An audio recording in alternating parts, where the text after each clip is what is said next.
전도서 9장 1절에서 10절까지입니다. 오늘 1절에 보면은 하나님의 손 안에 있으니 사랑을 받는 것, 미움을 받는 것, 이것도 내가 알 수가 없다. 이것은 모두 미래의 일들이다. 우리는 하나님의 손 아래에서 살아가는 자들입니다.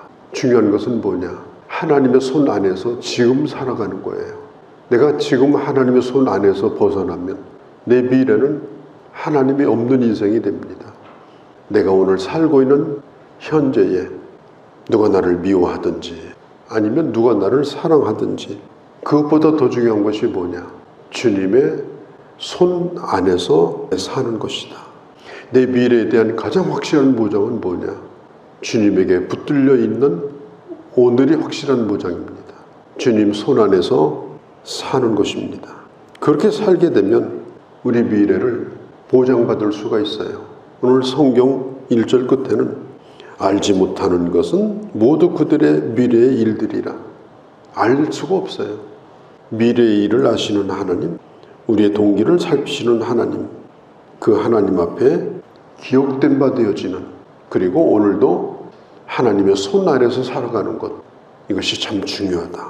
2절 3절 그 사람이 종교적인 사람이든 종교적이 아닌 사람이든 그 사람이 의인이든 선한 자든 그 사람이 하나님께 맹세를 하는 자든 하지 않는 자든 모든 사람에게 똑같이 임하는 일이 있다. 3절에 모든 일들이 악한 것이라. 이 악한 것이라는 말은 모순되어 보인다, 그런 뜻이에요. 그것이 뭐냐? 바로 죽음이다. 선한 사람은 좀 더 오래 살게 만들고 건강하게 만들면 좋겠는데 선한 사람도 꼭 병들어서 죽고 악한 사람도 병들어서 죽고 늙어서 죽고, 이것은 악한 거다, 모순된 것 같다.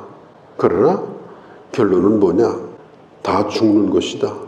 3절 중반에 보면 이렇게 말해요.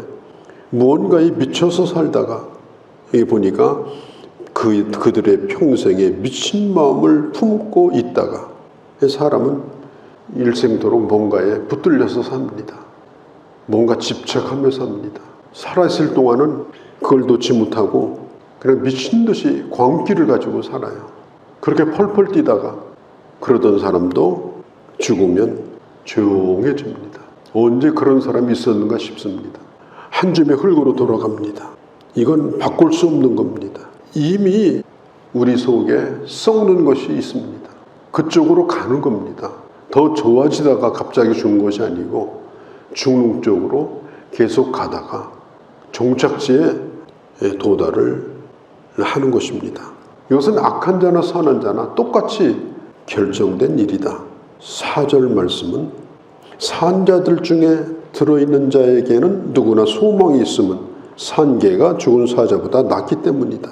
이 살아있다는 것에 대한 가치는 뭐냐? 소망을 가질 수 있는 것, 그게 살아있는 가치라는 거예요. 어떤 사람이 사형 선고를 받아 죽을 줄 알았는데 무기징역 이렇게 하면요, 그래도 내가 살았다, 안도의 한숨을 쉽니다. 이 사람은 언젠가는 나도 햇빛을 보리라, 또 밖에 나올 그런 기대를 갖습니다. 사람은 조금이라도 살 희망이 있으면 살고 싶어 하는 거예요. 그 희망을 붙들고 싶은 거예요. 또 오늘 내가 살아있어요. 이 살아있는 것이 얼마나 큰 축복이냐. 그것 자체가 희망인 것입니다. 죽을 사람도 실라도 하나라도 붙드는 건데요, 살아있는 내가 얼마나 큰 소망을 가져야 되겠어요. 내 속에 소망이 가득해야 되는 겁니다. 성경은 말하죠. 죽은 사자보다 살아있는 개가 낫다. 왜냐? 살아있기 때문에 희망을 가질 수 있다. 특별히 구원받을 희망이 있다. 바르게 살 희망이 있다. 이제까지 못 살았으면 고쳐서 바르게 다시 살 기회가 내게 주어졌다. 그 사람을 사랑하든지 그 사람을 미워하는 것도 살아있어야 되는 일이 아니냐. 6절에 그들의 사랑과 미움과 시기도 없어진 지 오래이니, 어떤 사람이 내게 있어서 나를 괴롭혀, 나를 고통스럽게 해요. 살아있으니까 그래도 내가 누군가를 미워할 수도 있는 거고, 미움 받을 수도 있는 거죠. 살아있으니까 또 사랑할 수도 있는 거고. 산 개가 죽은 사자보다 낫다. 이것은 뭐 설마 뭐 산입에 거미줄 치겠느냐, 지구멍에도 볕들 날이지, 이게 그런 뜻이 아니에요. 그냥 막연한 소극적인 그런 생각, 이게 그런 게 아닙니다. 오늘 나의 처지가 살아있는 개와 같을지라도 유대인들은 개를 매우 경멸합니다. 내 자신이 오늘 처지가 그렇다 할지라도 누구도 나를 인정해 주지 않고 내 가치도 없어 보이고 너무 힘들고 그렇다 할지라도 마지못해서 살아가는 것이 아니라 살아있는 것에 감사하고 소망을 가지고 사는 것, 그게 하나님이 우리에게 원하시는 거다. 특별히 7절에서 이 10절까지는 이 전도서의 주제라고 볼 수가 있어요. 내게 주신 일상의 삶에 감사하고 그것을 즐기라 하는 겁니다.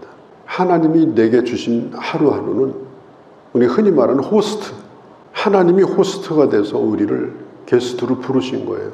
상을 잘 차려주시고 하루라고 하는 상을 차려주시고 여러 가지 일들이 있을 거예요. 쓴 것도 있고 단 것도 있고 그분이 나를 오늘 초대하셨어요. 그러니 이 하루가 얼마나 귀합니까? 얼마나 감사한 거예요. 그게 날마다 먹는 일용할 양식이고 또 날마다 내가 하는 일이고 내가 날마다 만나는 사람들이고 내가 오늘 어떤 일을 하든지 어떤 사람을 만나든지 하나님이 내게 이런 모든 것들을 주셨다. 9절에 보니까 해 아래에서 내게 주신, 성경은 분명히 말해요. 내게 주셨다. 하나님이 내게 주신 그분께서 게스트로 나를 부르셨다. 오늘 내가 그렇게 산다. 웨스트민스터 수요일의 문답 1번의 질문과 1번의 답은 이렇습니다. 사람의 제일 되는 목적은 무엇인가? 하나님을 영원롭게 하고 영원토록 그를 즐거워하는 것이다. 우리가 일생을 살면서 우리의 인생의 목적은 하나님을 영원롭게 하는 거예요. 그분 때문에 즐거운 거예요. 이 신앙 고백을 영어로 번역을 한 걸 보면은 enjoy himself forever. enjoy예요. 하나님 때문에 나는 충분히 내 삶을 enjoy할 가치가 있다. 그리고 오늘 주시는 것들이 그렇게 하라고 주신 것들이다. 미워하고 싸우고 뜯어먹고 속이고 그러라고 준 게 아니다. 이것에 만족해가지고 그렇게 하는 행위 자체가 하나님 앞에 영광이 되도록 하는 것이다. 먹는 것도 영광이요, 사람을 만나는 것도 영광이요, 내가 손으로 하는 모든 일들도 하나님 앞에 영광이 되게 하는 것. 예배 드리는 것도 즐거운 일이요, 기도하는 것도 즐거운 일이요, 내가 주의 일을 하는 것도 즐거운 일이요, 내게 주어진 하루하루의 모든 일상적인 삶이 즐거운 일이다. 그렇게 일상의 행복이야 일생이 행복한 거예요. 일상이 불행하면요, 그렇게 오랜 세월 지나면 일생이 다 불행해지는 거예요. 그러니까 하루가 중요한 겁니다. 내가 회복되는 것도 내 일상이 회복되어야 돼요. 아침에 일어나서 저녁에 잘 때까지 그냥 정상적인 주님 안에서 그런 일상이 회복되어야 내가 영적인 것도 내 일생도 내게 주어진 사명도 다 회복이 되는 거예요. 그래서 이게 일상이 중요한 겁니다. 매일매일의 삶. 오늘 성경은 말하죠. 해 아래서 내게 주신 것, 그것이 너의 일이건 가정에 있는 배우자건 가족들이건 그 모든 것들, 사랑할 자를 최선을 다해서 사랑하고 만족하고, 그게 하나님이 우리에게 똑같이 살아가는 것 같지만, 똑같이 살다가 병들어 가는 것 같지만 우리에게 주신 삶의 의미는 하나님이 없는 사람과는 전혀 다른 길을 우리는 지금 걸어가고 그런 목적이 있다. 오늘 여기 보면 이렇게 말해요. 8절에 내 의복을 항상 희게 하며 내 머리에 향기름을 그치지 아니하도록 할지니라. 단정하게 살라. 너의 삶을 단정하게 살라. 향기나게 살라. 질서 있게 살라. 잘 관리되도록 그렇게 살라. 정신줄을 놓고 사는 사람의 1차적인 특징이 뭐냐? 일상이 아무렇게나 흐트러져 버려요.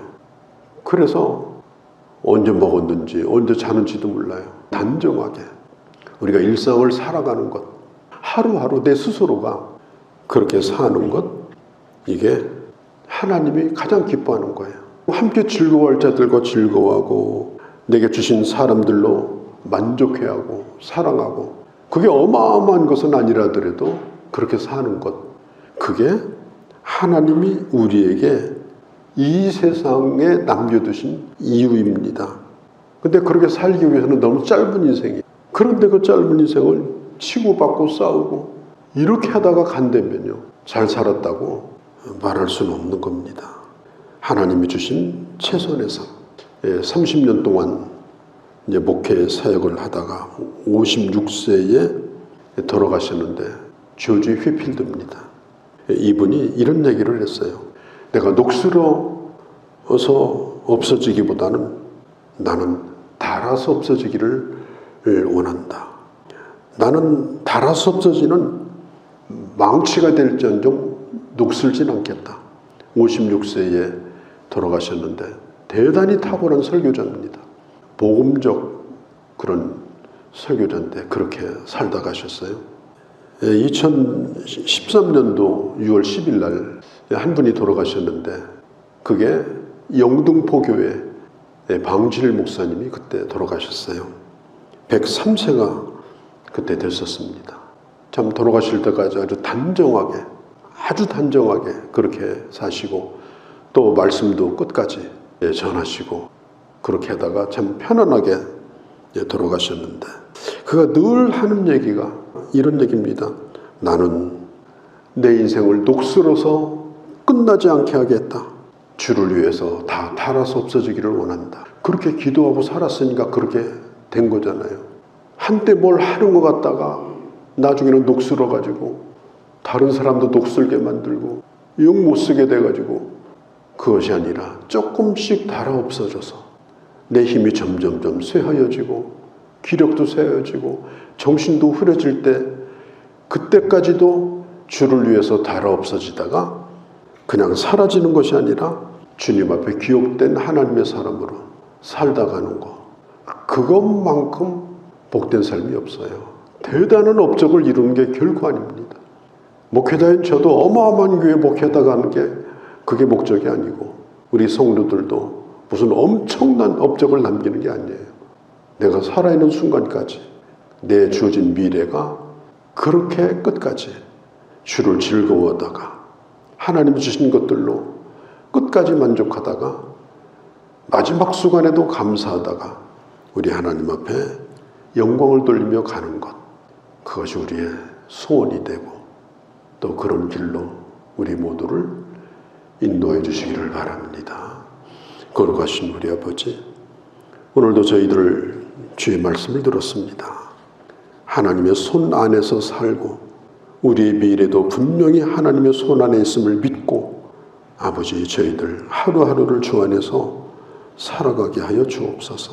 오늘 내가 어떤 위치에 있든지, 혹은 못불물견처럼 그런 취급을 받는 자라 할지라도 살아있음에 감사하며 하나님이 주신 것들을 끝까지 소중히 지키고 즐거워하며 만족하며 주님 앞에 갈 수 있도록 주께서 저희들을 인도하여 주옵소서. 특별히 오늘 이 새벽에 나와 주 앞에 엎드린 주의 자녀들을 붙드시고 주께서 기억하여 주시옵소서. 우리 주 예수님의 이름으로 기도하옵나이다. 아멘.